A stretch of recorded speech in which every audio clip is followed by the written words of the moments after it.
Ok, esta es la prueba número 827. Así que...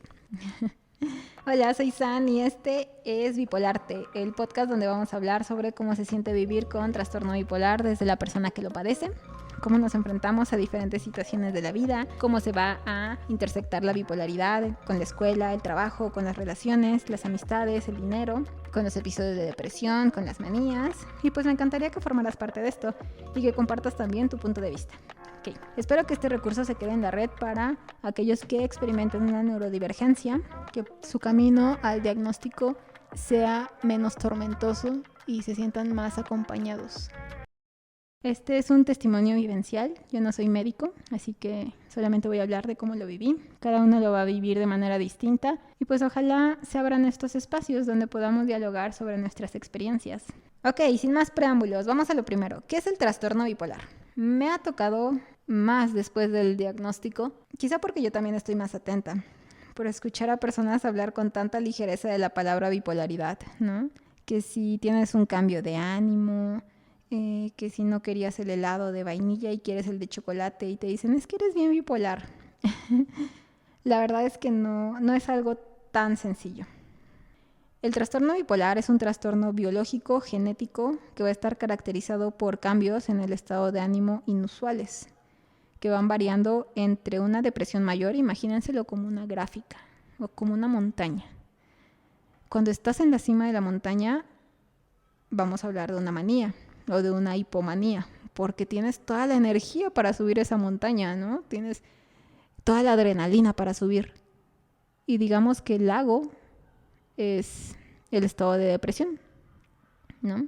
Entonces, si me escuchan hablar como de a veces estoy arriba o estoy abajo, estar arriba yo me refiero siempre a esa montaña, a estar arriba de la montaña, a tener energía, a no dormir, a tener muchísima fuerza, a incluso hablar más rápido. Yo les digo, es como tener superpoderes. Y la verdad, o sea, en ese momento me siento increíble, aunque pues después te va a pasar factura porque el cuerpo no descansa, no le das el descanso necesario. Entonces te vas a cansar en algún momento. La manía no dura por siempre. Y el trastorno bipolar tipo 1, que es en específico el que yo tengo, vamos a hablar que hay más periodos de manías, es cuando vas a estar más arriba de la montaña. Vamos a pasar más tiempo arriba de la montaña y muy poco tiempo en ese lago de la depresión. Pero cuando te toca una depresión, también es señora depresión, ¿verdad? No es cualquier depresión. En mi caso, yo tengo identificado que con medicamentos en un año, son 6 meses de manía o de hipomanía, que es un poco más leve que las manías. Unos 4 meses de eutimia. Eutimia es cuando estás en un periodo, digamos, neutral, ¿no? Cuando no estás ni con ese rush de adrenalina, ni estás abajo. Puedes vivir tranquilamente, que es a lo que todos aspiramos. Unos 4 meses en eutimia y unos 2 mesecillos así con el ánimo bajo. Con una depresión, digamos, yo en un año quizá un par de veces y unas 2 semanas he tenido una depresión grande.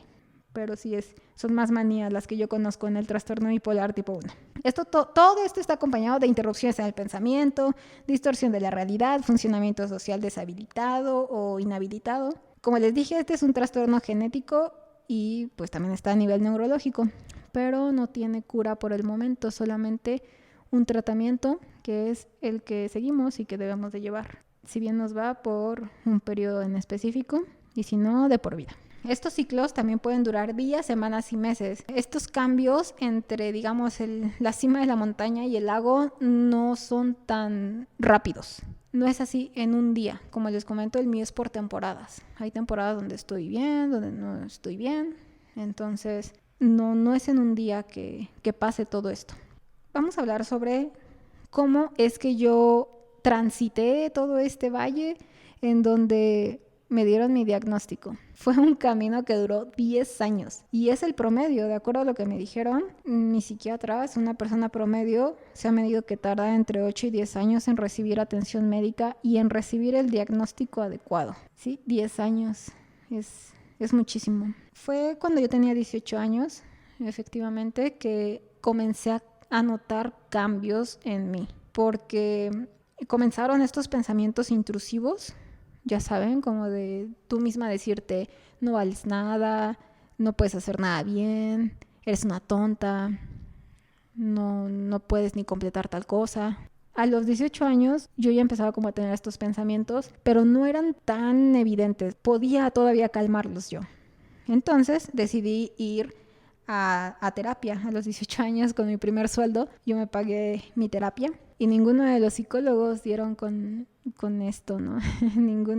Ninguno de ellos me derivó a psiquiatría. En mi caso, yo he escuchado que muchos psicólogos sí hacen esto, sí logran derivar a sus pacientes con el psiquiatra. En mi caso, porque también fui saltando de uno en otro, pero ninguno, yo les decía, ninguno se dio cuenta. Y es parte, fíjense, de esta cuestión del trastorno bipolar. Dicen, a veces tienes delirios o alucinaciones. A veces sientes que tú de verdad puedes hacer algo. Y yo les decía, es como si fuera el Dr. Jekyll, ¿no? Y Mr. Hyde en mí. Dentro de mí tramaba como que claro que sí. Es que el psicólogo va a ver solamente lo que yo quiera que él vea, pero le voy a esconder tal cosa. Y entonces me va a decir que estoy bien. Y entonces va a refutar que yo de verdad estoy bien. Y así de, no, y no le voy a decir tal cosa. Entonces, pues así fue. Comento, en estos 10 años tuve al menos 5 psicólogos, 5 o 6, y ninguno me derivó a psiquiatría. Fue a partir del lado biológico que yo llegué con el psiquiatra, pero también fue a partir que yo con estos pensamientos intrusivos de repente comenzaron a salir, ¿saben? Ya no era mi voz, ya no era mi pensamiento, yo ya no lo podía calmar como con un tranquila, todo está bien. Ya no lo podía calmar con 10 respiraciones, ya no lo podía calmar como que con las técnicas que me decían, con distraerme en ese momento, con hacer mindfulness. O sea, ya no era una cuestión, ya lo escuchaba afuera. Y escuchar afuera es como, ya no era mi voz. Inició como un susurro que cuando yo iba en la calle sentía que me hablaban, en primera sentía que alguien me seguía, que en la Ciudad de México eso, pues siempre todos vivimos así, ¿no? Con ese miedo. Ya iba yo acompañada y aún así tenía como ese miedo y yo volteaba a ver porque decía, es que de verdad alguien me está siguiendo. También comenzaba a escuchar como un susurro, empezó como un susurro, ya saben, lo voy a hacer así como...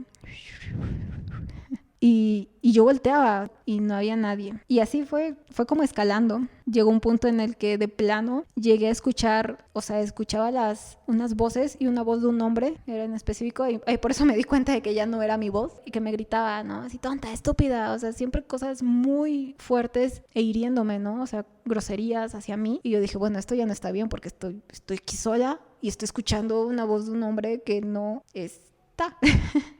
Entonces yo dije, esto no está bien, tengo que ir con un psiquiatra. Pero a la par se me juntó con una cuestión también médica, donde a mí me daban unos dolores de cabeza así horribles.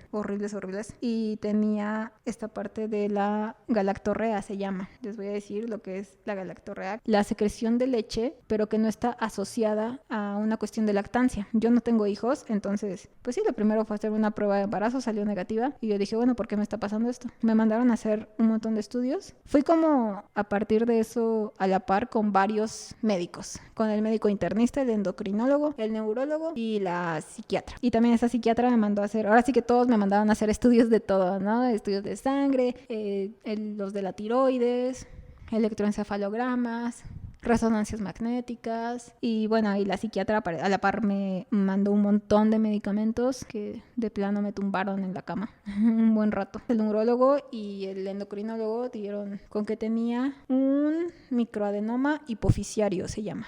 Este es un tumor que está localizado en el cerebro. Es de los pocos tumores benignos que pueden ser tratados con medicamentos. A mí me sorprendió porque medía 3 milímetros y la verdad estaba causando un estrago en mí, pero finalmente lograron controlar eso. A la par también salió que eso estaba asociado con la parte de la tiroides, que también es que tengo enfermedad de Hashimoto, que te va a provocar hipotiroidismo, ¿no? Entonces es una parte que también, ese ajuste de la tiroides es otro tema porque también es estar probando cuál es tu dosis, cuál es tu medicamento. Y yo dije, oigan, y lo de las voces y lo de sentir que me siguen, eso también está asociado a este tumor. Y me dijeron, pues no hay evidencia de ello, y eso pues sí velo con la psiquiatra. Era parte de mi esperanza que no, que me dijeran que sí y que con eso se me iba a quitar, pero pues no. Yo dejé de ir con esa psiquiatra porque finalmente no hicimos clic y se vino la pandemia. Yo acudí con otro psiquiatra que sí, con el que conecté inmediatamente, porque yo anteriormente y desde mi experiencia con esta primer psiquiatra había ido registrando mi estado de ánimo. Yo por mi cuenta hice mi gráfica, hice mi grafiquita en donde puse feliz, triste, y durante 2 meses me estuve registrando. Hoy me sentía así, hoy, y también me dormía a tal hora. Y yo solita hice mi gráfica y sí salió algo como muy, como este valle que les digo, ¿no? O sea, como muchas montañas. Y llego con el psiquiatra y le digo, mire doctor, yo me he sentido así en 2 meses, y a mí me da mucho miedo porque unas veces yo siento que estoy al 100 y otras veces yo siento que estoy muy triste. Así llegué yo.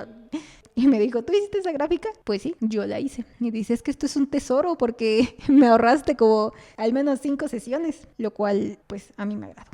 Entonces ya él me dijo que aún íbamos a tener una segunda sesión por el momento, pero que estaba un 80% seguro que lo que tenía era trastorno bipolar y que llevado al extremo esa cuestión de las voces era también posible y de los delirios de persecución, ¿no? Bueno, después de eso mis papás también me llevaron con otro médico, fuimos con este otro psiquiatra y también dijo, pues sí, el diagnóstico es correcto y el tratamiento que le están dando es el indicado. Y pues le estoy diciendo que yo ya estaba ciclando en 2 meses, ¿no? En 2 meses ya estaba yo cambiando de un lado a otro y esta parte de los delirios, de las alucinaciones que en cualquier trastorno mental son muy comunes, cuando se lleva a ciertos extremos puede pasar y pues nada, a partir de ahí me dieron ese diagnóstico, me hicieron más análisis, yo estaba como harta de los análisis y de los médicos porque pues también les cuento ahorita en un ratito, ¿no? Lo de llegar a ver que había un tumor de 3 milímetros en la cabeza, pero no fue tampoco sencillo, no